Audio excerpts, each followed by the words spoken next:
Here's a puzzle for you. 4 nights ago, Abdul Azadi became the prime suspect in a vicious chemical attack. Despite a history of sex offending, he was granted asylum in the UK. This morning, he remains a free man. The question everyone's asking, how is that possible? British and American missiles rain down on Yemen. The Defence Secretary says it's not an escalation. Northern Ireland's Assembly is up and running again. The new First Minister calls for unity. China's most famous dissident takes the West to task. That freedom you boast about, you're throwing it away, he tells us. Gillian Keegan is the Education Secretary. We'll ask her for the government's view of the US action in the Middle East, plus the hunt for a sex offender given asylum in the UK who attacked a family in Clapham. And we'll talk childcare. A historic moment in Northern Ireland means there will be a Republican First Minister for the first time as Stormont gets up and running again. We'll bring you an interview with that new First Minister, Sinn Féin's Michelle O'Neill. Labour's £28 billion green energy pledge remained a political football this week. We don't know whether it's staying or going. Maybe their shadow digital minister, Sir Chris Bryant, can clear things up. And we'll bring you the bleak assessment of the state of Western democracy from one of the world's most famous artists, Chinese dissident and activist Ai Weiwei. He's told this programme that censorship in the West is now as oppressive as the cultural revolution that his father faced in China.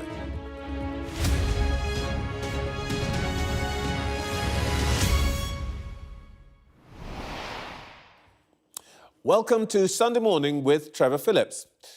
Sometimes in politics, words mean very different things to different people. To the Defence Secretary, last night's airstrikes in Yemen were not an escalation of conflict. I don't know what the Houthi term for non-escalation is, but I doubt that it involves dropping 2,000-pound bombs on dozens of targets. Earlier this week, the £28 billion Labour was going to spend on green projects, which started as a pledge, became a commitment, and then it morphed into an ambition without changing meaning at all, apparently. Both Sinn Féin's Michelle O'Neill and her DUP deputy yesterday spoke movingly of this place we all call home. They used the same words. But it's emerging already that they probably have very different countries in mind. Never mind, over the next 90 minutes, we'll do our best to make it all clear. A little earlier, I spoke to the Education Secretary, Gillian Keegan. Secretary of State, it became possible yesterday to think that both governments in Dublin and Belfast might be led by someone from Sinn Féin. Now, later in this programme, the First Minister, Michelle O'Neill, tells my colleague David Blevins that she expects a vote on Irish unity in the next decade. Is she right? Oh, well, I mean, I don't want to speculate on that. I mean, what is actually fantastic, actually, is to see Stormont back up and running. It's been a long time, and I know lots of people have been working towards this day, and that is now, you know, where things that affect Northern Ireland will be discussed. So it's right that they're there, and it's right that you know that the ministers are now there and able to take big decisions. You know, there's many decisions that we've taken here that they have not been able to take in Northern Ireland because they haven't had, you know, the government up and running. So it's fantastic it's there. Indeed. Would you personally, though, welcome that vote, even just to clarify the situation? That is something I definitely wouldn't speculate on. I mean, first of all, as the Education Secretary, and secondly, trying to second guess what will happen in Northern Irish politics. But obviously it's great to see them all there. It's great to see the First Minister there as well. All right, I obviously can't tempt you there. Let's deal with last night's events. The United States and the RAF bombed Iranian-backed Houthi targets in Yemen last night. Is there a danger that we are inflaming a situation without actually deterring or punishing the Iranians? Because there were no Iranian targets hit. Well, what we're trying to do is obviously protect the freedom of navigation and also defend ships in that region. So what we're doing at the moment is targeting the Houthi capabilities and trying to degrade those. So that's the purpose of these strikes, and that's what we will continue to focus on. But firing missiles anywhere in that region is seen as provocative by many people. And your colleague, Grant Shapps, says this is not an escalation. Seriously? I don't think any of the Houthis think this is not an escalation. Surely this is ramping things up.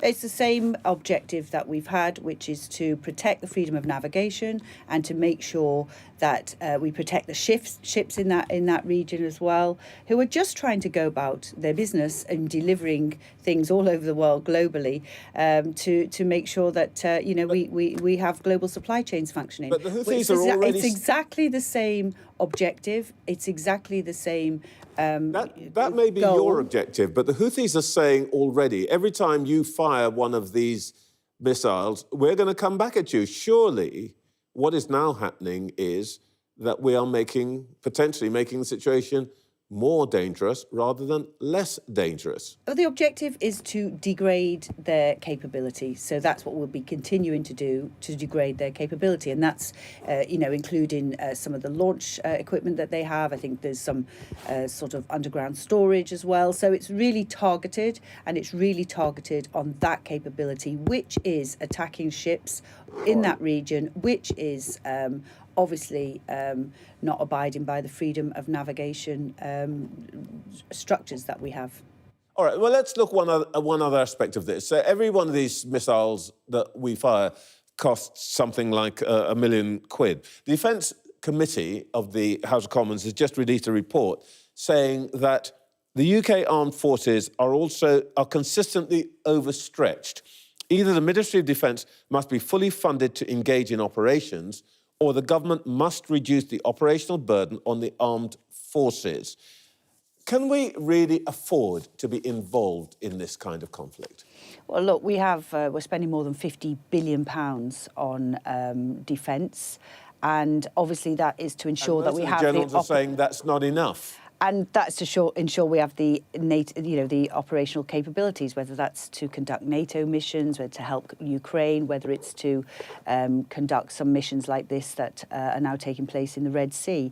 So we have that operational capability at all times, so that we're ready, to be there. Our armed forces are ready to be there to conduct whatever it is that is required. And they've shown time and time again, how well they do and what a vital part of global order they play. All right. I think what is on many people's minds this morning is that there is a woman lying in a hospital after a pretty horrific chemical attack, but that's under investigation, so I don't want to ask you about the specifics of the incident. But I think many people are asking this question: how is it possible that someone turned down twice for asylum, who then commits a sexual offence, or more than one sexual offence, is granted refugee status by a tribunal? How is that possible? Well, I think that's something that more than one person are asking, as you say, and I think my understanding is the Home Secretary has asked for all the details. But this is not really about asylum. This is about, obviously, the attack on, a mother and her children, which was horrific and obviously impacted others as well, some people who went to her assistance and the emergency services. So, of course, all our thoughts are with her and her daughters and also those other people affected. But, it is a question. It is a question that the Home Secretary will be asking as well and looking at that. You say that it's not about asylum, but it obviously is. If he had not been granted asylum, he wouldn't have been free to do what he did. So, let me just... Well, I think conflating those two, Trevor. Is there something wrong with the system that allows this to happen?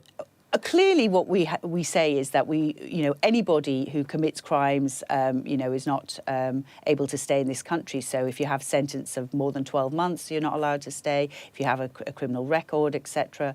So there are, we don't want to have people in this country who have criminal records. And there are several steps in the various bills. Actually, the Nationality and Borders Bill tightened it up, and the new bill has tightened it up again. But in this particular case, he did have a suspended granted sentence, which I think was more than 12 months. Yeah. Why was he free to roam the streets? Well, that's something that, we need to get to the bottom of, but that's not something that I have the details of, and I think they will be looking at the details. Are you not concerned about that?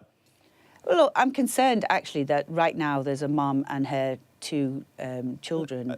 Forgive me, we can agree about that, but yes. Are you not concerned about the fact that the system worked in such a way that this man, convicted of more than one sex offence, had a sentence, which indeed was suspended, was free to walk the streets and do what we understand he did? Yeah, any time there's a case where, somebody's already been known to authorities or somebody's already had a suspended sentence and then go on to commit other crimes, rightly, everybody always asks, how did that happen? What can we learn from that? So, of course, when you've had, some cases or you've had some interaction with, police or mental health services, there is always a question to say, what more could we have done? That is actually something that, we do after every case, particularly if somebody has already had some kind of record.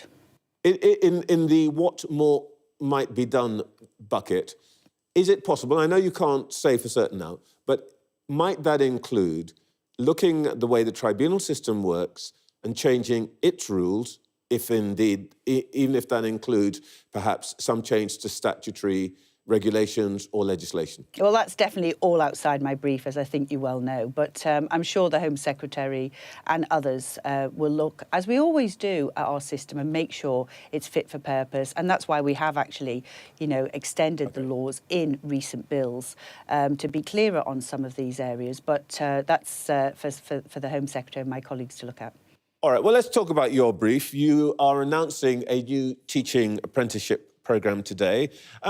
Now, according to the government's own data, something like 40,000 teachers resigned, not retired, they resigned last year. And you're no way near your targets for recruitment, 50% below target for secondary school teaching, much more in certain areas like physics and so on. How is this apprenticeship programme going to help with that? Well, it's only one part. So we have a recruitment and retention strategy, which we have in place anyway, which looks at shortage occupation subjects, which pays more for those, and which also supplies bursaries and other things to ensure that we get more teachers into the profession. Actually, we have had an uptick this year, both in maths and physics and others compared to last year. So we are, sort of getting back to where we want to be again. But of course, recruiting for some of these shortage occupation subjects like computer science and maths is always going to be a challenge because you're competing basically with many other companies who want the same skills. But the teaching degree apprenticeship is there to widen the pipeline of people who can access the profession. And it's something I've wanted to do for a long time. So it means that, young people who want to do the degree apprenticeship route, something I did many, many years ago, who can therefore work and study at the same time and skip the student debt, it's open to them. Those people who didn't get the shot first time round and maybe would like to go into teaching either as a second career or mid-career, it's open to them because they'll always need to earn at the same time. They've normally got bills and things they need to pay. And there's also a fantastic group of teaching assistants who perhaps didn't get the first shot to get a degree, but can use this to be able to upskill within the profession and get to a teacher degree, degree status. Let me take you to the other end, if I may, of the educational ladder. You've made a promise to provide care for children down to 9 months old, and you're offering £1,000 golden hello to recruit more childcare workers. But the providers say that you're going to need something like 100,000 extra staff over the next 2 years to meet that promise. Now, can you guarantee that this September, every parent to whom you've made that promise, of childcare down to 9 months old will find a place? Well, obviously what we're doing is working to make sure that we deliver a plan to provide that. So when we put the plan in place in the first place, we've put several stages, and deliverability has been at the key of that, making sure that April, which is the first increase of 15 hours for working parents for 2-year-olds, that we have more staff in place for that. And then the next tranche is September, that we have more staff in place for that. And then the final large piece of delivery is September 2025. So deliverability has been at the heart of the plans. Last year, we recruited net over 13,000 new people into the sector. So we just need to keep going at that rate to be able to deliver. I hear that, but for parents who are watching, they will have heard me ask you the question, will you guarantee that there are places for everybody in September? And the word I didn't hear in that answer is yes. Well, obviously, what I'm doing right now is sitting and making sure that we provide all of the resources that we need, whether it's capital to grow the places, whether it's workforce to grow the places, and to make sure that we have all that together. Right now, what you can't do, Trevor, which I think you probably know, is guaranteeing something in the future that you're not in control of all the bits. But what I will say is we are working to make sure that that offer, which I know parents are absolutely desperate for, and I know is our government is the only government that is determined to deliver it, but to make sure that we can deliver it. I've delivered many things in my career. Sorry, Secretary of State, but here's the problem. You can't say you have made the promise that you will provide this and then now say, I can't guarantee it. Why did you make the promise in the first place? I'm very confident. Parents think that you have made this promise. Yes, I think you're trying to pick on semantics. When you're delivering a project, and I've delivered many things... Will you let me finish, Trevor? When you deliver a project, and I've delivered many things in a long business career, what you do is you put plans in place to make sure you can. Obviously, guaranteeing something in the future is something that you can never do. All you can do is put all the plans in place and then react if you need to. But I am very, very confident that we have got in place both the capital and the workforce and all the incentives and also the flexibilities, plus 3 new apprenticeships into the profession with more flexibility for career progression up to degree level in this profession as well. I'm really confident that all the things that we've done will mean that every parent who wants to have a place is going to have a place. But what you're asking me is to personally guarantee something on behalf of, thousands, tens of thousands of businesses that are working out there to grow the capacity and to make sure that we've got the people in place. The plan in the first place, we thought very hard about this, was in terms of, stepping up the plan. That's why we have 15 hours for a group of the 2-year-olds of working parents. Then we go on to younger children, and then we increase the hours. And we do that over a period of time. Forgive me, Secretary of State, for interrupting you. I don't mean to be rude, but... Well, you are interrupting me quite a lot, but I don't know why. But I'd like you to answer the question I asked you, because I tell you why I'm asking this. Maybe what you're hearing is the grandparent, which is what I am, who thinks that the government has said that it will provide these places for my grandchild, and I think that there will be loads of grandparents and even more parents who are under the illusion that when the government says we are going to do this, it's a promise. Now, I understand what you're saying now. You're confident it will be delivered, but what you're also telling me is don't be absolutely certain that it will be delivered. No, you go about with the confidence that this Conservative government has got your back. We're trying to deliver this. We are very confident we'll deliver it. By the way, it is something that there is no plan for the opposition. They haven't even said what they'll do if they get into government. So this government is working flat out to make sure that your grandchild has a place in April. And then if you are eligible for more hours for younger children, that will come in September. And by September 2025, if you stick with our plan, we will have delivered all of this. I am very confident about that. But of course, when you ask specific words, I've got to be conscious of the fact that I'll be delivering this, or this will be delivered by many thousands of businesses across the country, and I am here to make sure that we do everything we can do to support them. I was in a business this Friday, and they've had the rates confirmed. We've increased the rates substantially to make sure that there's a strong business case for everybody to be able to increase the places, and everybody's very excited about this. This is the biggest expansion of childcare in our country's history, and that's the plan, and we will stick with the plan, and I am determined that we will deliver it. Secretary of State, we will no doubt return to this before September when we see each other in person. Thank you for your time this morning. I look forward to it. Thank you. Well, let's go straight to our panel. On with us throughout the show today, the Associate Editor of The Telegraph, someone who served for 25 years in the British Army, including in Iraq, Afghanistan and Northern Ireland, Dom Nicholls, the former Lib Dem advisor and FT columnist, Miranda Green, and the Assistant Editor of The Spectator, Cindy Yu. Dom, let's just begin with what is happening in the Middle East. Is this going to deter Iran in any way?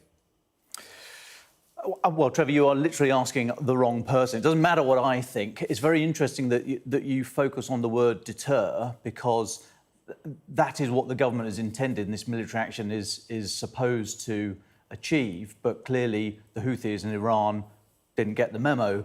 It's up to them whether or not they are deterred. I note the language last night, or the language about the strikes last night, don't talk about deter at all. They say disrupt and degrade. Well, they're two completely different things, because to have a military capability, if you're the Houthis or Iran and you want to have an effect, you need the capability and the intent to do it. Now, deterrence works against the intent. The other side decides they're not in the fight anymore.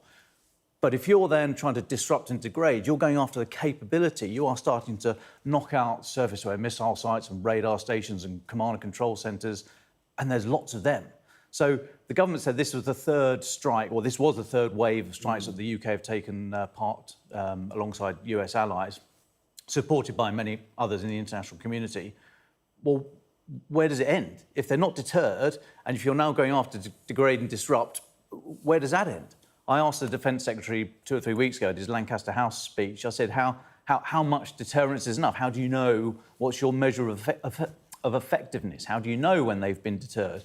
And he said, well, it's not about numbers. And I said, well, it kind of is. Because, is one missile from the Houthis against a ship in the Red Sea, is that... I asked him what the acceptable level of violence was. Is one missile a week acceptable? 3, 5, 50? Where do you draw the line?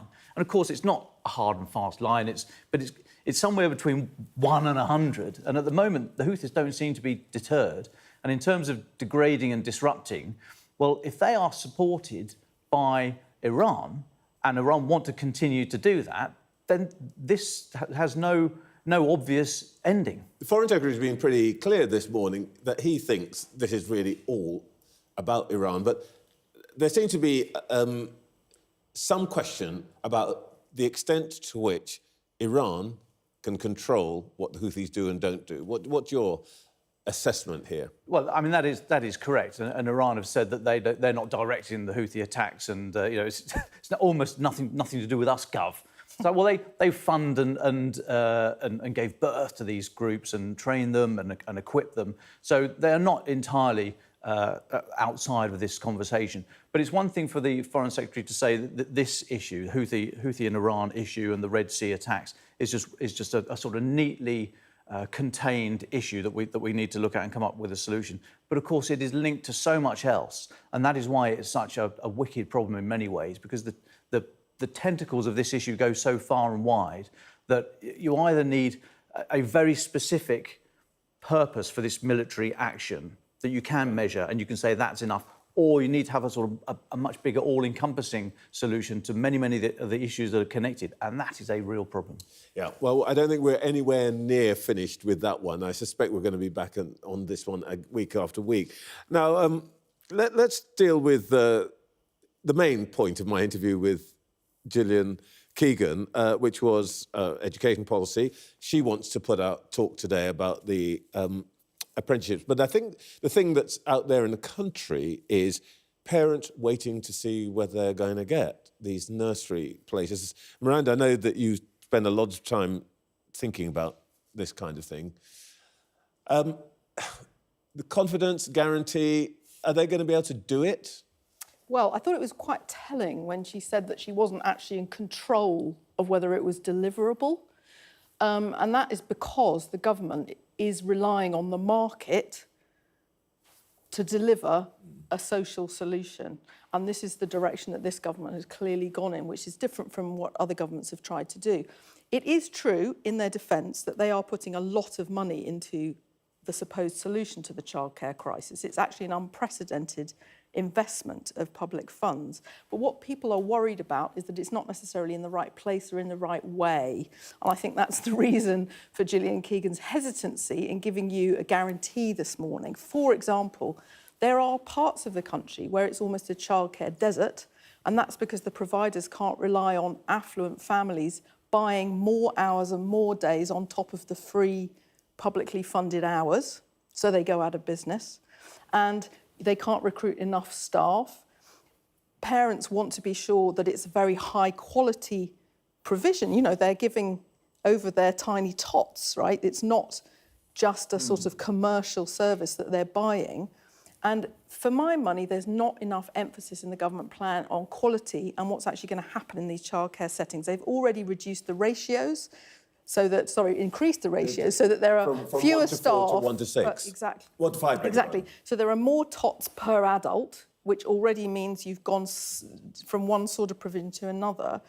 Previous governments have talked about trying to actually intervene in an educational way with the under-5s, because that's where a lot of social deprivation and disadvantage gets embedded. This plan seems much more about getting the mothers back into the workplace. So it's an economic imperative, and they're not talking enough about the quality. And also they've got a problem delivering it because they're relying on private providers rather than perhaps going to schools who could provide nurseries as an add-on, which would be a good way through.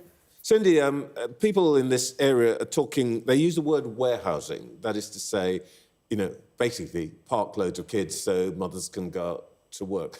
As Miranda says, there's a kind of a choice going on here, isn't there? And it's an economic question. Yes, absolutely. I mean, at the moment, you know, you've got women who go off to have their babies, and it doesn't make sense for them to come back to work because childcare costs are so expensive. Or in the rare cases, there's a man who's earning less and stays at home, but that's still pretty rare. And so you've got these women who want to go back into work. We've got shortages in the jobs market, and yet they're not able to because they're having to stay at home. At the same time, there's a shortage in the childcare market too for early years training. This £1,000 bunging to them, people already coming out and saying that's not going to make a difference to why I left this industry, to why I'm no longer an early years teacher. And so you've got shortages everywhere, but it just doesn't seem like there are people in the right place. And I just wonder if all of this is linked to the immigration policy that we have as well. I mean, I know that illegal immigration is such a toxic issue for the Conservative Party at the moment, but legal migration, you know, we have to think about, you know, whether or not we can really plug some holes in the jobs market by bringing more people in. And that's a controversial thing to say as well at this stage. But we have job shortages, and there are people in this country who are not working, but who are not willing to work either. It's interesting that, in fact, I looked at this, and I too thought it might be a migration problem, but in fact, in this area, there are very few foreign workers. It's 98% female, and it is, you know, very largely young British women who choose. But the salaries are such that they're going to choose working in retail rather than doing this, which is, I think, quite a big problem, and particularly for the young one, the small babies that are going in now. Most parents, I don't know if you're a parent, John, but a lot of parents apparently don't want their younger children to be in nurseries. They want them with childminders, and there aren't enough of them. But Trevor, remember that we've got an au pair culture as well. You know, before Brexit, young European people used to come over, learn English for a year or two. I'm not saying that they're professionals, but certainly they were helpful. And so things have definitely shifted in that area. So I think the problem is the government focus, and actually some of this conversation is also about quite affluent families. If you can afford an au pair, it implies you've got a spare room for a start.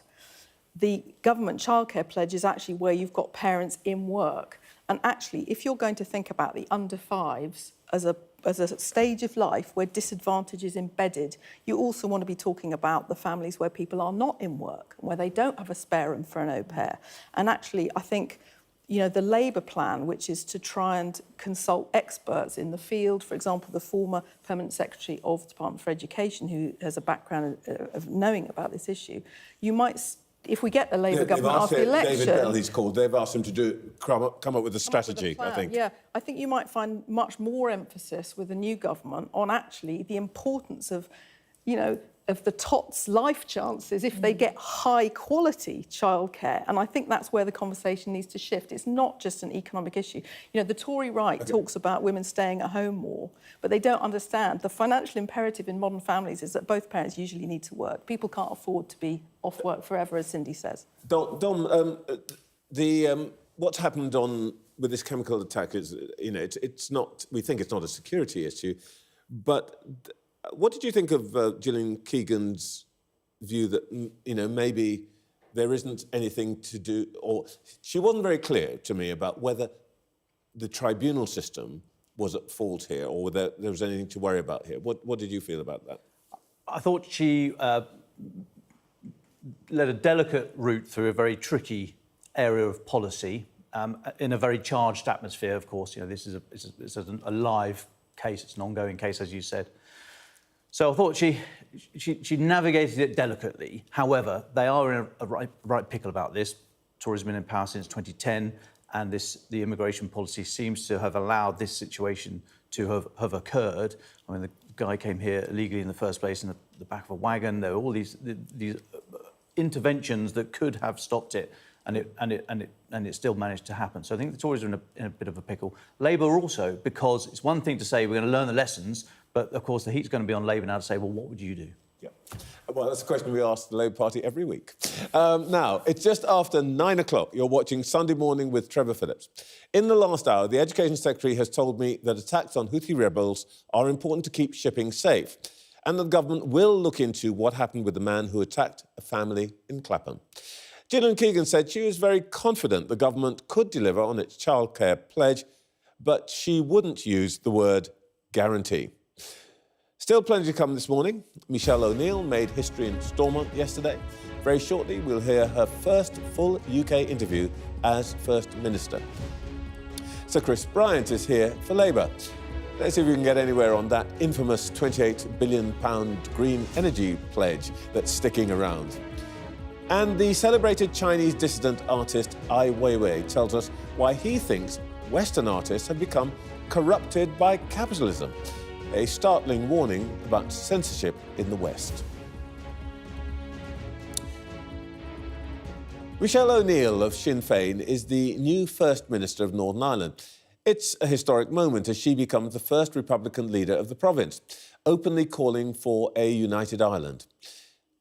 Yesterday, she addressed the newly restarted Stormont Assembly and said she'd work towards respect for every community. Our senior Ireland correspondent, David Blevins, spoke to the First Minister for this programme. Michelle O'Neill, congratulations. Historic, momentous, symbolic. We've heard all the words. How heavy does the weight of responsibility feel on your shoulders?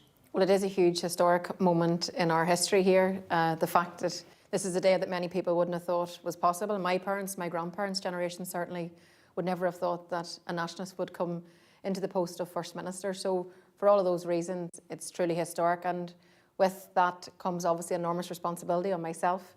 But I fought an election campaign and I told everybody that I would be a First Minister for all. And I am absolutely determined to lead in that way and to demonstrate that every day. With a huge responsibility on my shoulders now, of course, but it's time for us to get back to business here in the Executive and the Assembly and start to deliver on the things that matter to people and impact on their lives every day. What does First Minister for all mean in practice for someone who has spent their whole political career advocating for some, not for all? Well, I would contend that perhaps I have always been able to advocate for everybody, but certainly when I fought the election campaign, when I talked about being a First Minister for all, that for me is about, I'm somebody who wants to be a unifier. I'm somebody that wants to bring people together. We've had a difficult past, a turbulent past. A lot of harm was caused in the past. And I think it's so important that here in 2024, when we've just celebrated the anniversary of the Good Friday Agreement last year, that we very much look towards the future. And I hope that I can represent the future. I believe I can represent the future. but somebody who wants to work with all communities, not just, I mean, I obviously am a Republican, I'm a proud Republican, but I think it's really, really important that I can look towards those people who identify as Irish Republicans, but also those with a British identity and a Unionist identity, and actually tell them that I respect their values, I respect their culture, and that I will demonstrate through my work that I want to work for everybody. Irish Republicans don't usually use the term Northern Ireland, but you did in your acceptance speech. Is that what we're going to see more of? I mean, will Michelle O'Neill be at an Orange March? Will she go to a Linfield football match? Well, I'll consider every invitation that comes my way. I think that's important. And again, that comes back to the demonstrating in terms of your words and deeds, that you're going to fulfil the commitment or the promise that I've made in terms of for all. But certainly, I'm hoping that I get invitations. I want to step into ground that perhaps a Republican hasn't stepped into before. I'm very open to that. But I think this is about, 25 years post the Good Friday Agreement. This is about a new generation. This is about us looking towards the future. Some people say Northern Ireland. I say the north of Ireland. I think we should just all be a bit more relaxed about it. You talked a little about the past there, and it's important to reflect on your journey here. Your father was an IRA prisoner. Your cousin was shot dead by the SAS. Is this the moment to acknowledge that all the violence in the past was wrong? I think we all can reflect on the past and say that, the tragedy, the hurt, the pain, that was real for so many people, and so many people were impacted. I'm so grateful for those people, those political leaders who had the courage to actually bring about a peace process and secure the Good Friday Agreement. Aren't we so lucky as the Good Friday Agreement generation that we're living in a different place? But I acknowledged today in my speech that anyone that lost their life throughout the conflict, without exception, I'm sorry that we lived in a society that happened. I'm sorry for all those people that actually lost a loved one or even were injured throughout the difficult days of conflict. But thankfully, the days of the past, and we now have to move and look towards the future. I'd never ask anybody to move on, but I would ask people to try to, let's move forward together. Let's try to heal the hurt of the past. Let's try to work together and look towards a brighter future for our children and our grandchildren. You've assumed this office, but it's basically on the basis of a deal between the UK government and the DUP. And in that deal, on page 68, it says, on the basis of all recent polling, the government sees no realistic prospect of a border poll leading to a united Ireland, that Northern Ireland's future in the UK will be secure for decades to come. Your party leader says a united Ireland is within touching distance. Decades or touching distance? Which is it? Well, firstly, I believe I'm in the post of First Minister because I received a mandate from the public. They returned me to be elected to this post, and therefore, I regret the fact that for 2 years the DUP stayed out of these institutions and we weren't able to deal with the day-to-day issues, public services, the fact that there are so many of our public sector workers had to go out onto the picket lines. But thankfully, they've made the right call now. They've decided to come back in, and I welcome that. I welcome that we now have power sharing once again restored, and we've got a very large in-tray of work to get down to in terms of health and education right across all of the portfolios. But certainly, I read the words in the command paper, which has been put out to wrap around the two pieces of legislation that were tabled in Westminster. But I would absolutely contest what the British government have said in that document, insofar as my election to the post of First Minister demonstrates the change that's happening on this island. And that's a good thing. It's a healthy thing, because this change, I think, can benefit us all. So when Mary Lou McDonald talks about that it is within touching distance, I believe that we are in the decade of opportunity. And I believe also equally that we can do two things at once. We can have power sharing, we can make it stable, we can work together every day in terms of public services, and whilst we also pursue our equally legitimate aspirations. And I made that clear in the speech today. The decade of opportunity, so you anticipate a referendum on Irish unity within the next 10 years? Yes, I believe we're in a decade of opportunity, and there are so many things that are changing, all the old norms, the nature of this state, the fact that a nationalist Republican was never supposed to be First Minister. This all speaks to that change, and I think that's in terms of what's happening here on this island. So the next decade, I think, is the decade of opportunity. In your speech, you called for a ceasefire again in Gaza, and you've been heavily critical of Israel. But you're going to the White House for St. Patrick's Day. What do you say to those who would consider that hypocritical? I think our own example is a case in point. We would never have had the peace process. We would never had the Good Friday Agreement if we didn't have dialogue, It's so important that we take every opportunity and every platform in order to advocate for why we need a ceasefire, we need dialogue in the Middle East. We need that to come to an end. It's horrendous to watch every day the slaughter of the Palestinian people, and particularly women and children, day by day, losing their lives. It is horrific to watch. I think any of us that have a platform, that have a voice, that get the opportunity to go to the White House and make it very, very clear, ceasefire now, dialogue, peace, that's what the Palestinian people need. That's what everybody in the Middle East needs. And finally, you've spoken very candidly about your own personal journey, about experiencing the stigma of becoming a mother at the age of 16. How has that shaped your journey to the office of First Minister of Northern Ireland? Well, I suppose I would say that doesn't all of our life experience make us who we are. Sometimes you face adversity in life, sometimes things come your way, and it just helps to shape the person that you become. Has it made me a stronger person? Yes, absolutely. And I just think that my whole journey is something that I'm proud of.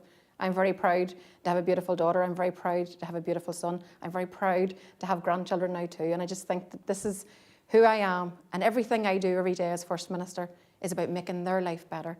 Children and their grandchildren of the future. Let's do everything we can to bring political stability, peace and reconciliation, heal the wounds of the past, and deliver good services together, because the public that we all collectively serve in this Assembly and Executive deserve no less. First Minister and grandmother, thank you very much. Thank you. Back to our panel now, Dom Nicholls, Miranda Green and Cindy Yu.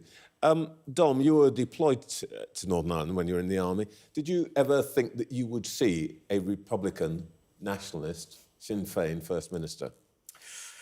Yes, I think I did. The demographics were moving in that direction. The politics of Sinn Féin, I mean, they are very good at politics. And the era of Gerry Adams, Martin McGuinness, that had to happen, and their move into politics was a canny move. It was very awkward. It was very troubled, to coin a phrase. We've now got the likes of Marilyn McDonald, Michelle O'Neill. They are close enough, but not right next to it. They've got enough history, but not too much. Bit of baggage, but not too much baggage. And as she says, this is 25 years after the Good Friday Agreement. This is the moment to perhaps move away, and they are playing a very good game of future politics, as you would hope politicians would do. She acknowledges the past. The interesting conversation about, do you call it the North of Ireland or Northern Ireland, because these things do matter. Yeah. And I thought she was very canny there with handling that. But when she talks about the decade of opportunity, I mean, it's going to start pretty quickly. There's a general election down south before the end of this year. There's a very good chance that Sinn Féin will be the biggest party, and possibly in government. Fianna Fáil look like they might go in with Sinn Féin in order to stay in government. So you could have Fianna Fáil, one of the big Irish parties. Yeah, sorry. So you could have Sinn Féin in government down south and up north, and therefore the pressure there for a border poll might be insurmountable. Cindy, what do you make of this idea that there will be a vote? Well, according to the Good Friday Agreement, there won't be a referendum unless there's consistent polling to show that the public in Northern Ireland support that. And frankly, we don't have that at the moment. The latest poll, I think, from the Irish Times showed that over half, 51% or something like that, of Northern Ireland Irish people don't support being in the UK. So they support being in the UK, and the Republican vote is only around a third. Now, unless that number shifts consistently in the Republican favour, a referendum is just not going to be granted.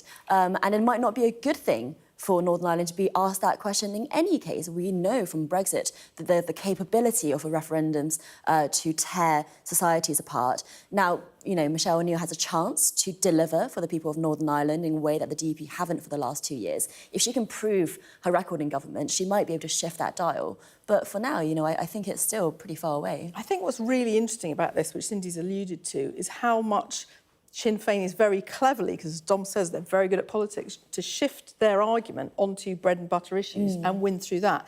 In the Republic of Ireland, they are neck and neck now with Fianna Fáil and Fine Gael because they went on housing issues, which is a crisis in the Republic of Ireland. If they decide to govern for all, as Michelle O'Neill has pledged to do, you might see them ending up in government, both sides of the border. And I think that really does change the whole landscape on this. I agree with Cindy, it's not the thing that's uppermost in the minds of the people of Northern Ireland. You know, their public services crisis is worse than ours on the mainland. You know, the NHS in Northern Ireland is totally crumbling, for example. Yeah, but waiting lists are huge. absolutely The worst in the UK, insane. And they've had no government from Stormont for 2 years, as you've said. But actually, all of this provides a potential winning scenario for Sinn Féin on both sides of the border. And then what have you got? Then the demographic change starts to shift. But more than that, it's a record of competence potentially for them in both places.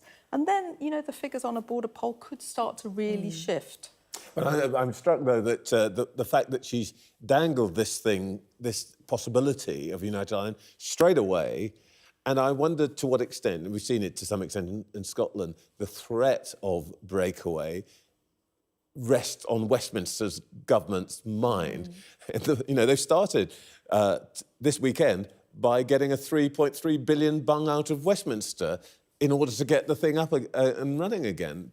But I think from Westminster's perspective, you know, to Miranda's point about domestic economic issues, if Northern Ireland can make a success out of being this kind of hybrid version, you know, one foot in the UK market, 1 foot in the EU market, and it's a successful thing, then reuniting Ireland would just mean, you know, you wouldn't have that deal anymore, you wouldn't have that sweet spot anymore.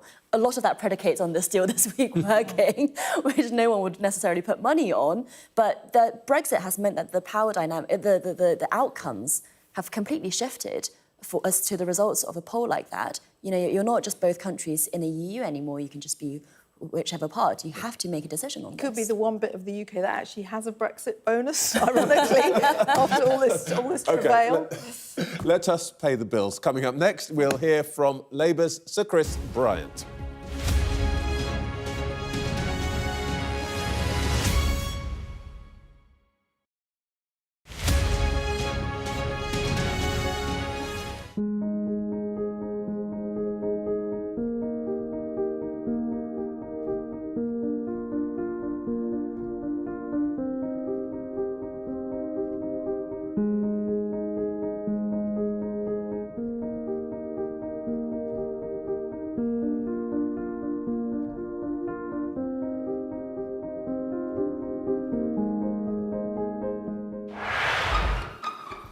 We've got your Sunday mornings covered.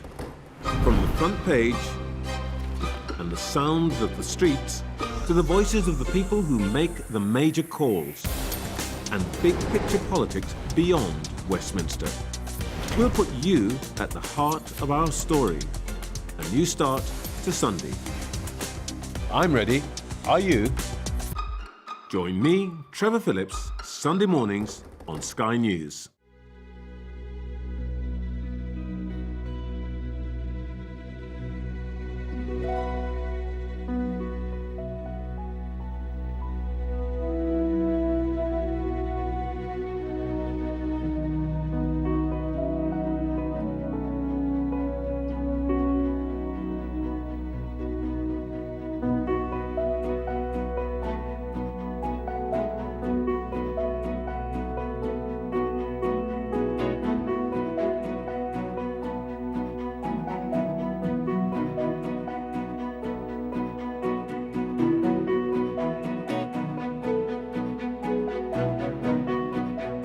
I'm Greg Milam and I'm Sky's Chief North of England correspondent.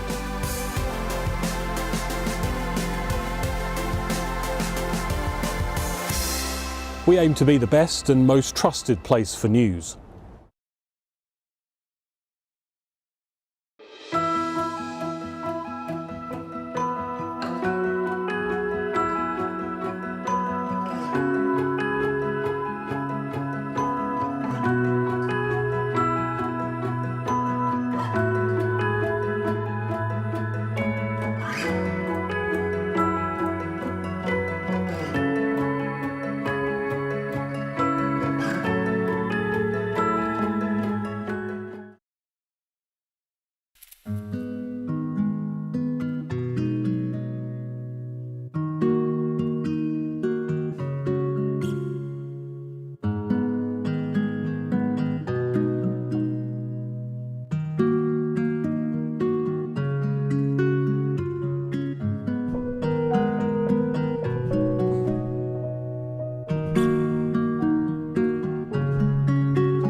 Welcome back. Let's turn to Labour now.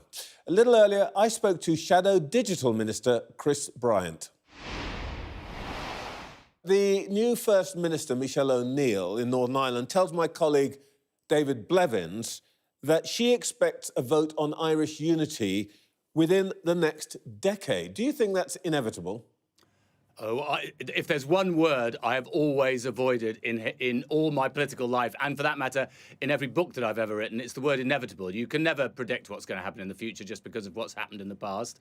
But yes, that may come at some point. I don't know. I'm absolutely delighted that we finally got proper government up and running in Northern Ireland. And indeed, it may be unusual, but I sent Chris Heaton-Harris, the Northern Ireland Secretary, a text message to congratulate him, because I think that, it is quite an achievement. We shouldn't have got into this place in the first place. Every single thing about Brexit in relation to Northern Ireland was not only predictable, but was predicted. But I'm delighted that we've managed to get proper power sharing back in place in Northern Ireland now. As for what will happen in the future, that depends on how the individual politicians play their hands, doesn't it? If you don't like the word inevitable, would you go with desirable? It's not for me to decide what should happen in Northern Ireland. That's for the people of Northern Ireland. There should be a vote. No, I think that is for the people of Northern Ireland. It's pretty clearly laid down in the Northern Ireland peace process and in the agreement that how that process should be followed. And that is for the people of Northern Ireland to decide. But as I say, it depends on how the politicians play their hands over the next few years. All right. I guess the story that will be on most people's minds this weekend is the dreadful attack by Abdul Azedi on a woman and two children. And now, politicians shouldn't interfere with tribunals, particularly immigration and so on. But do you think that there's something wrong with a system that lets a man with Azedi's record, sex offences and all the rest of it, roam free in the streets? Yes, basically. I mean, certainly if everything that we've been told in the newspapers over the last few days is true, obviously I didn't sit in on the tribunal, and as you rightly say, I'm always a bit reluctant as a politician to weigh into an individual decision. But in the main, on the face of it, if everything that we've been told is true, then it seems absolutely extraordinary that the British people should be put at such risk from this person. And it does make you ask lots of questions about the criminal justice system in the UK, about the asylum system, and how safe our borders are. So, yes, I would... in the end, it's politicians who write the rules that the tribunals have to follow. But, of course, it's something that we need to look at. You think that there may be a case for reviewing this decision and thinking again about the law and the statute that governs tribunal decisions? It's not for me to decide whether the original tribunal decision was right or wrong. That's where you have to have a divide between politicians and tribunals. No, exactly. I think you're right there, Trevor. That we ought to be looking at the rules and whether they are appropriate for this kind of situation. But look, I mean, in the end, the most important thing is we need to find this man and we need to make sure that he's behind... Well, first of all, that he's given the medical care that he undoubtedly needs, as the police were referring to yesterday, and also that he's behind bars and isn't able to do this again. And, of course, a lot of people will be very, very worried and frightened. All right, well, let's look at Labour itself, things that you have to do. Everybody's saying it's possible that the next government might be a Labour government. Only if we win the general election, Trevor. Only if we win the general election. I know. Let's talk as though that's a possibility.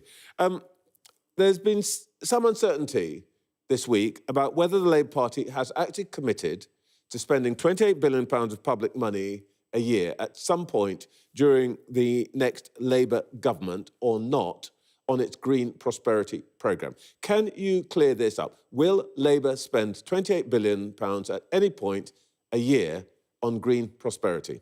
It is our ambitious commitment to do precisely that. for lots of very good reasons. First of all, because we want to be able to set up Great British Energy, which would be an energy company. We do know that, Chris, we do know the reasons because they've been repeated many times on this programme. What I really want to know is whether this is just an ambition that might or might not happen, or whether when people come to vote for you, they can be assured that that is what you're going to do. It is our ambitious commitment to do precisely that.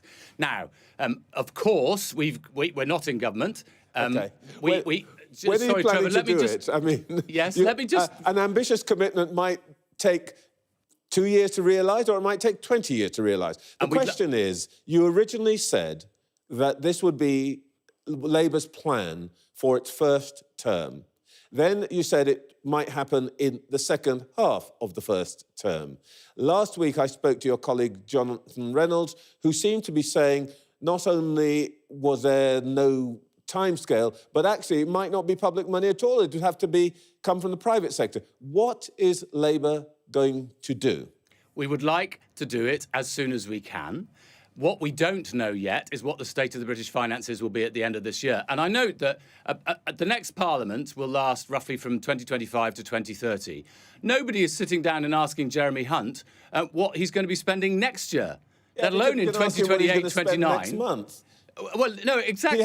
He hasn't made that promise. But this is my point, Trevor, that, I mean, it is great that everybody is very... keen to know what Labour's going to do, and we're laying it out as clearly as we possibly can, which is that we have an ambitious commitment to be able to deliver 500,000 new jobs and create great British energy so that we can protect... Absolutely, it's clear. OK, let me try something else with you. I see this morning... Trevor, sorry, can I just go back? I don't understand what it is that you obviously think that I'm not being as clear as I could be. I'm saying I've asked you a it is our question. ambitious commitment and we intend to do it as soon as we possibly can.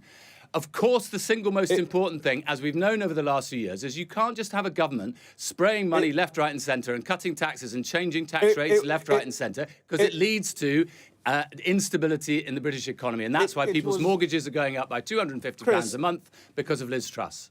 Chris Bryant, it was my ambitious commitment to score a double century for England and take 5 wickets. Sadly, it never happened. And that's why we are determined to lay it out we want... So you're telling me we want it to make might not happen? No, I'm not. I'm saying it will happen.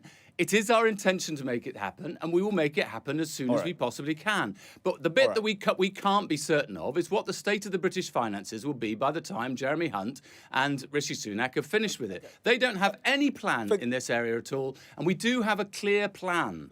Forgive me. I know you have given us some limited time, so I just want to ask you about something else. It's reported this morning that you are planning to water down your commitment to reform the House of Lords. Is that true? So I think this is a report from the Observer, which was not briefed by the Labour Party, was never put to the Labour Party before it appeared in the newspaper. Look, as with every single thing that we are going to bring forward in our manifesto in the general election, whenever that general election is finally called by Rishi Sunak, we want to be a credible government. And that doesn't mean that you can make everything happen on day one. Some things have to happen in year 2 or year 3 or year 4. No, we are not watering down. We are absolutely committed to a proper House of Lords that is not constituted as it presently is, but you've got to lay out proper powers between the two houses. You've got to get rid of the hereditary peers. So yes, we do want to bring about change, but the question is, how can you be a credible government that has a plan that lays it out stage by stage? OK, I understand the point, but you see what it looks like. It looks like every time somebody questions your plan, you suddenly decide that it's an ambition and not something certain. But can I just ask you about something else that's very important and is something that you as a parliamentarian, I think, have been focused on? We've seen another Member of Parliament stand down this week, citing safety concerns, Mike Freer in North London. Do MPs need more protection? Well, I'm very conscious that in the last few years we've lost 2 MPs, Sir David Amess and Joe Cox, both murdered, and Stephen Timms was attacked, and others have been attacked, and there was the horrible set of threats and plot against Rosie Cooper, and that is just the tip of the iceberg. I think every single one of us as an MP could give you a list of death threats and threats of attacks that we receive on pretty much a weekly basis. Now, I think there are two solutions to this. The first is not primarily to enhance security, though that has undoubtedly happened, and lots of MPs take all these security issues seriously, not only for themselves but also for their staff. You know, my office in Tonopandi, most of the time I'm not there, I'm in Parliament, but they are. And so I need to make sure that there's security for them as well. But the second thing is we really do need to take some of the poison out of British politics. We can't keep on running politics as my camp, your camp, divide all the time. Sometimes we do just need to do a better job in Parliament of enhancing trust in Parliament. Trust in politicians is at an all-time low. I mean, I know people always think, oh, well, all politicians lie, but actually at the moment, it's something like 90% of people think that all politicians lie all of the time. So we've got to change that element of trust in British politics. Every single one of us politicians needs to think before we get into the political arena about whether we're pouring more poison into the well or not. Sorry to hurry you up there, Chris Bryant, but I think we've got that message. Maybe a little bit more generosity on all sides is in order. Thank you very much for your time this morning. Thank you, Trevor. Now, here's something that really stopped me in my tracks. The celebrated Chinese dissident artist Ai Weiwei has given this programme a stark warning about cancel culture and censorship in the West. That's next.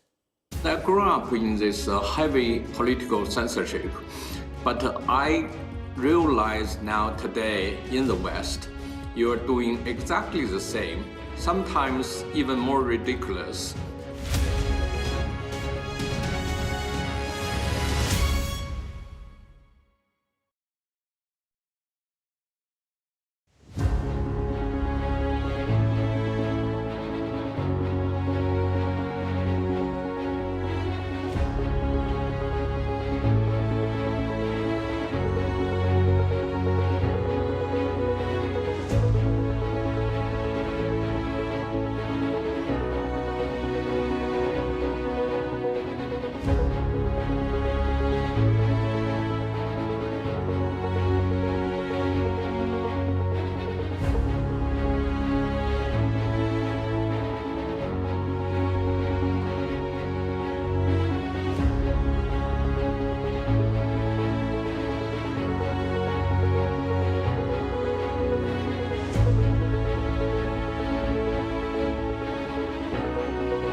Ai Weiwei is one of the most famous artists in the world.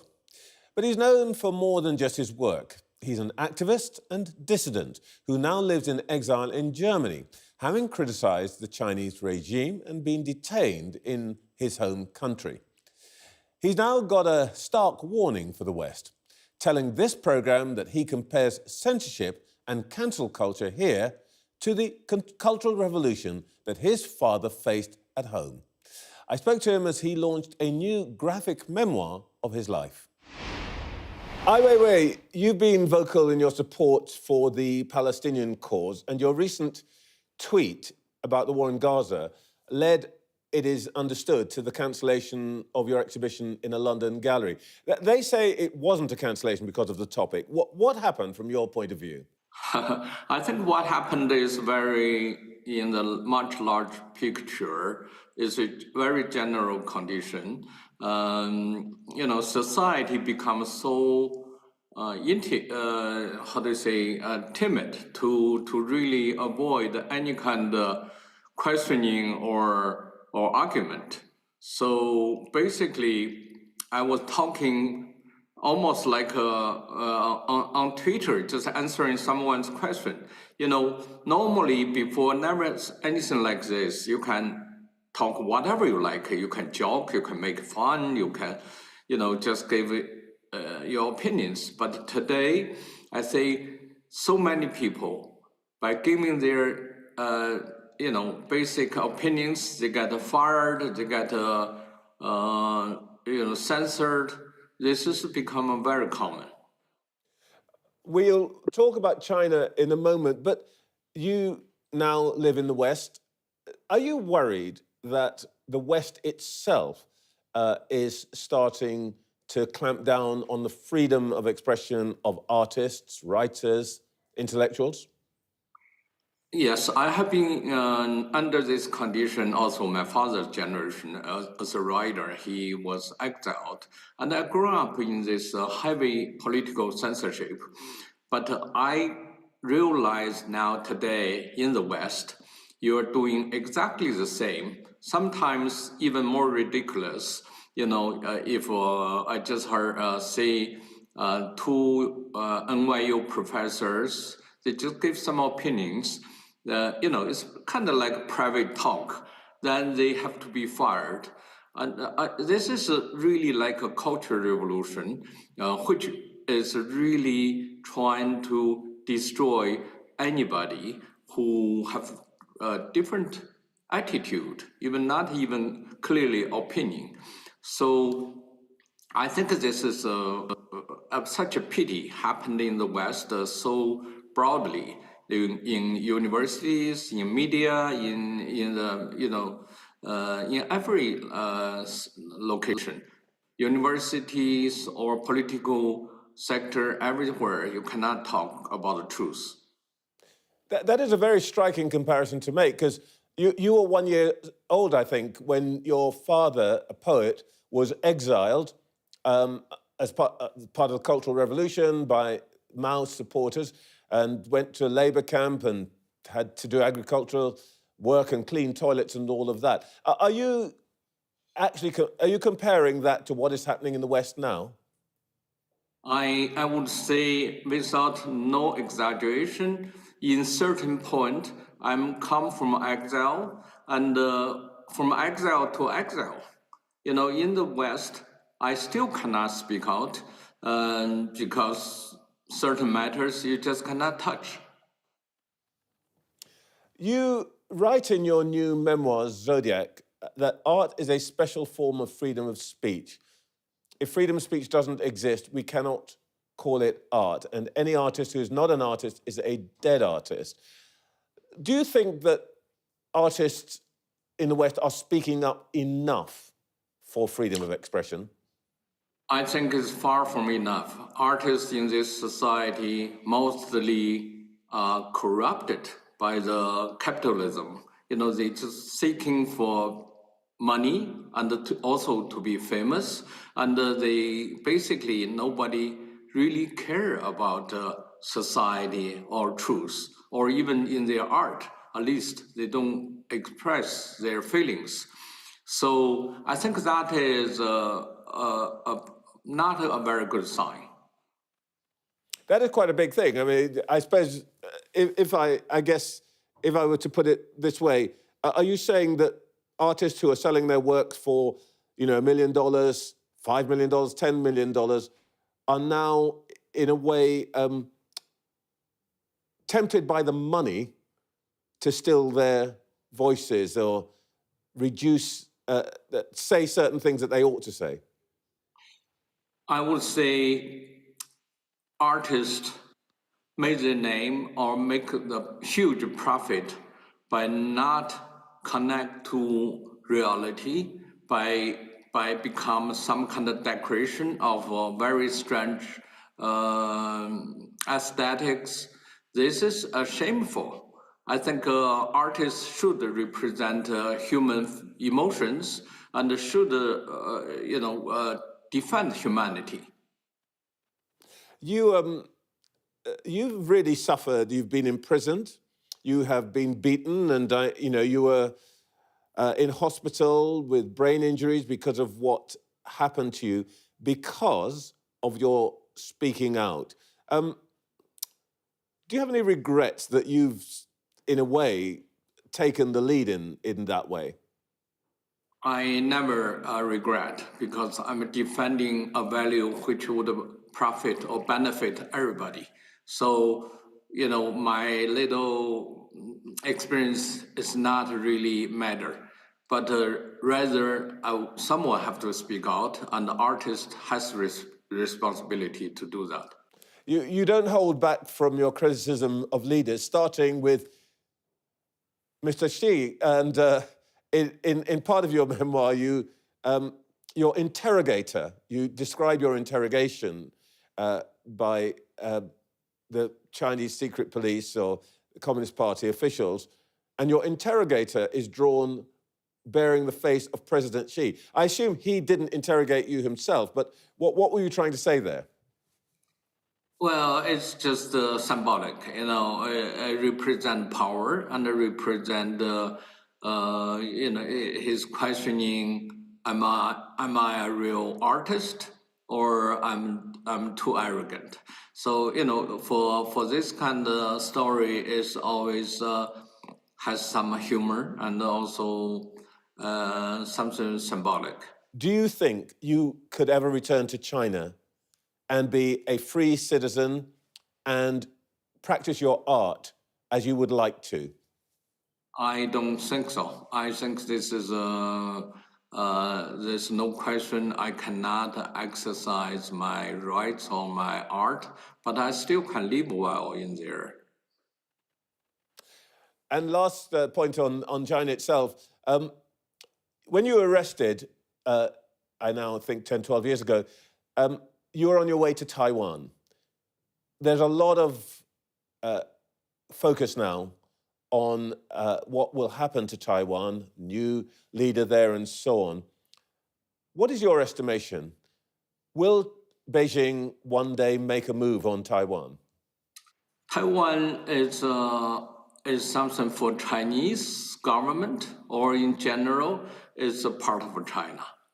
Of course, in Taiwanese, most of them, they wouldn't believe it, because for over 70 years, they have nothing to do with China, but it's just all those arguments. Taiwan basically is quite independent, surviving, and but still, this matter is not going to be sorted out, because China certainly believes China would have this unity, and they would do it by any means necessary. Ai Weiwei, it's been a pleasure to speak to you. Thank you very much for your time this morning. Thank you. Thank you for talking to me. Thank you. In just a moment, we'll hear once again from our panel.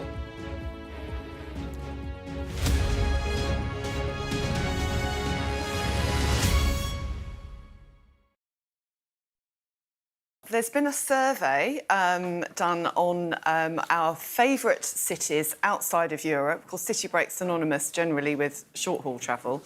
These are much longer destinations, and Australia has totally cleared the board and has won with several cities coming top. Three, in fact. Top three, yes. Yeah. Sydney, Perth and Melbourne. And Melbourne, yeah. I think it's quite interesting that the whole survey, what's always really interesting with these things is the story behind it. And, you know, I think it says a lot about perhaps the people who were surveyed that Australia's come out top. You know, I mean, that's a long way to go for a city break. And actually, the US hasn't done quite so well, which is perhaps unfair, but perhaps reflective of one of the criteria, which is value. And of course, Expensive to go to the US. It's very expensive. It's actually no less expensive to go to Australia now as well. But I think the perception of if you are going to go to Australia, you've saved for it, it's perhaps a once in a lifetime, twice in a lifetime trip. Whereas the US, much more accessible, lots more people go there. And if you've been recently, you will have had a big shock at how far your money no longer goes. Another one on the list, Kyoto. Have you been to Kyoto? No. Have you been to Kyoto? I have been to Kyoto. What did you think? I thought it was absolutely incredible. I mean, it's just such a different culture, a different world. There's so many beautiful buildings, absolutely extraordinary. Golden Temple there. It's one of the most incredible gardens. And the food, of course, is just absolutely... I think it's, I mean, it's definitely a very well-preserved part of Japan, really.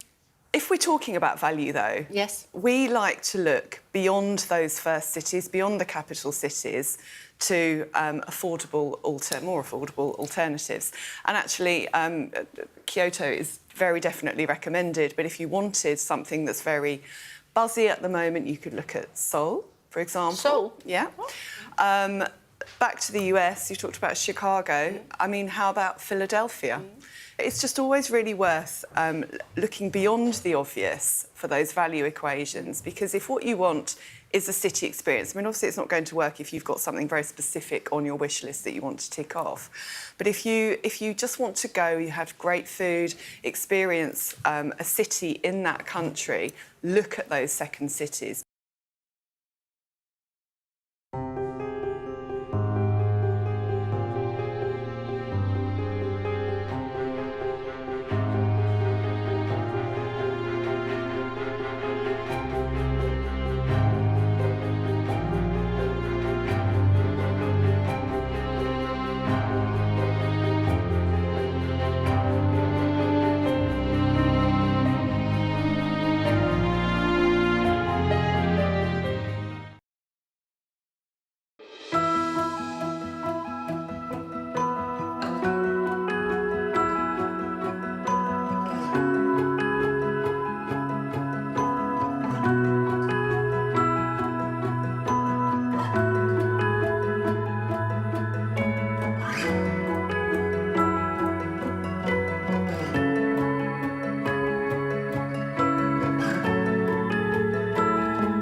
Welcome back, and our panel is with me again. Dom Nicholls, Miranda Green and Cindy Yu.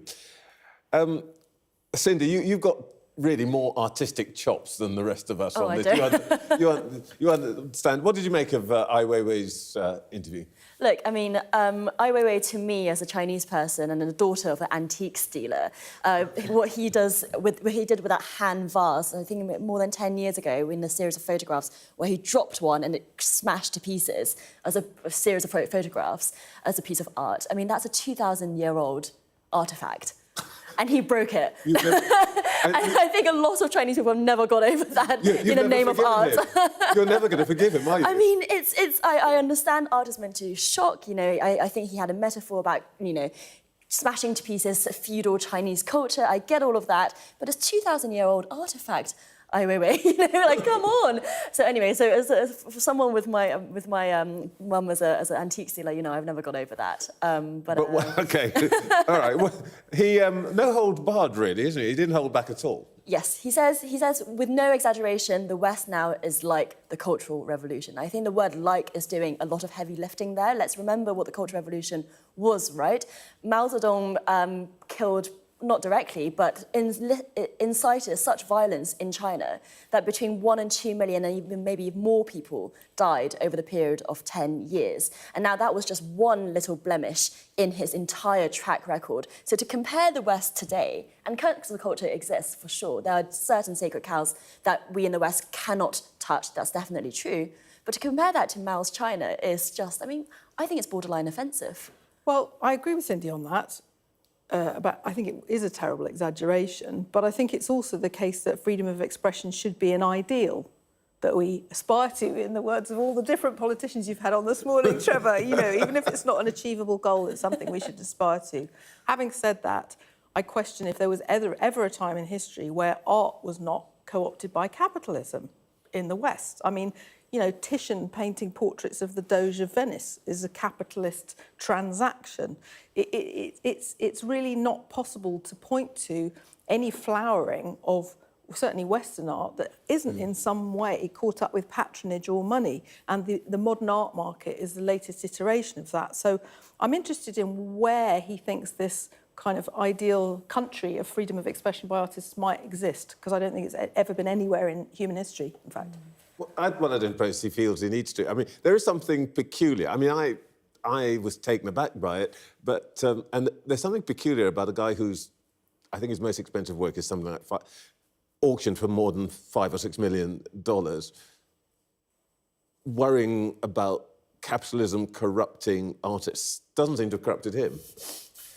No, I think it was a little bit overblown. The fact that he's able to produce art where he's depicting his interrogator as Xi Jinping. I mean, you know, and you said, could you go back to China and be an artist there? And he said, well, no.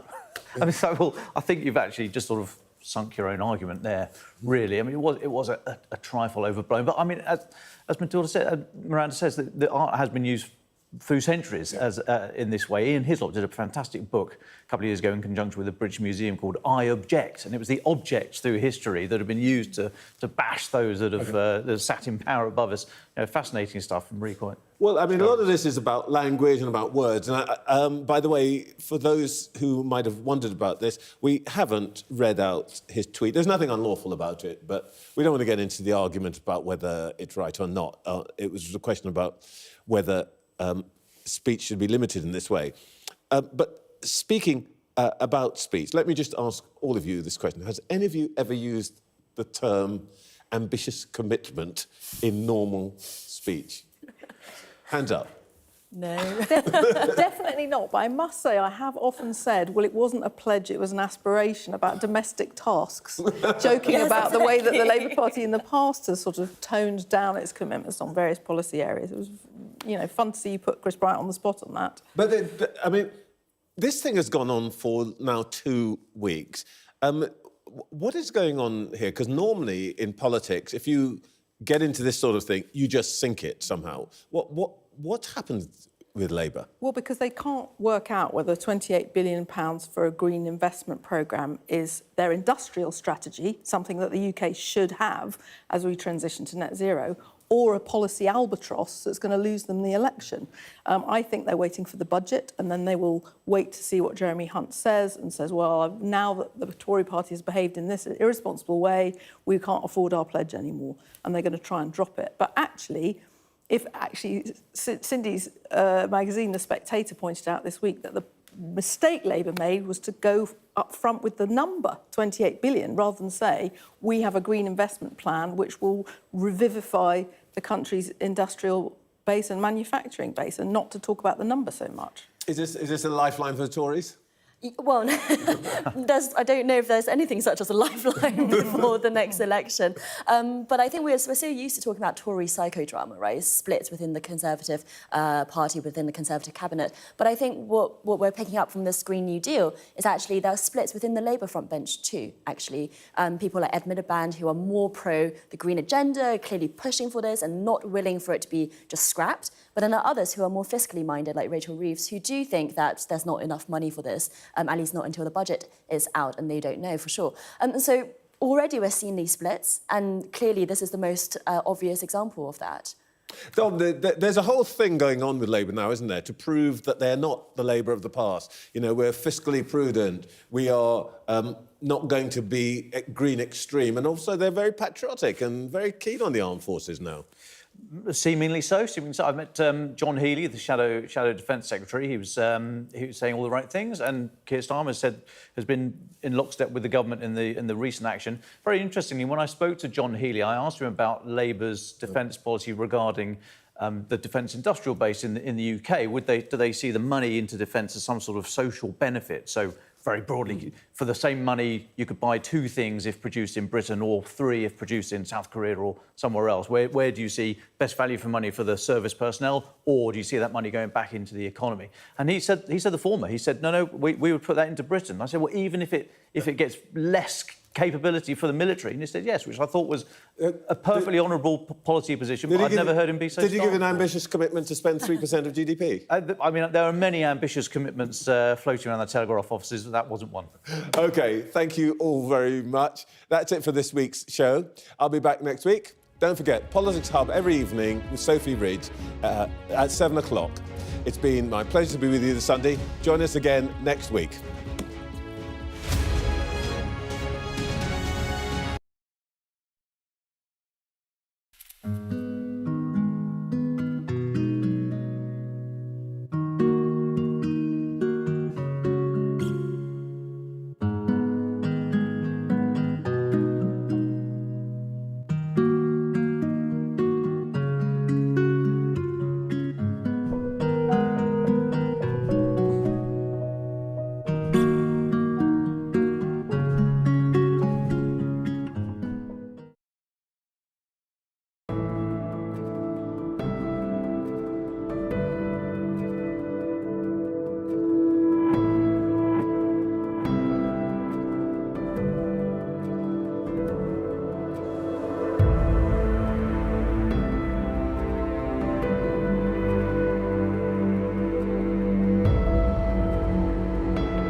This is Sky News Today. It's 10 o'clock, the headlines.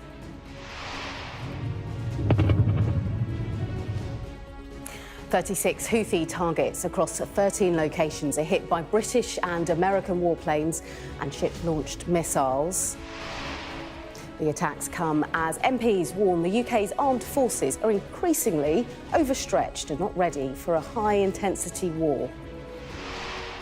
A woman has died after being attacked by 2 dogs in Essex. A man has been arrested. In Chile, at least 46 people are killed and more than 1,000 homes destroyed by wildfires.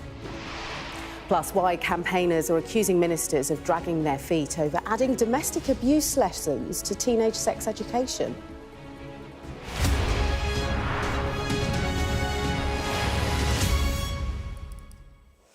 Good morning. The UK and US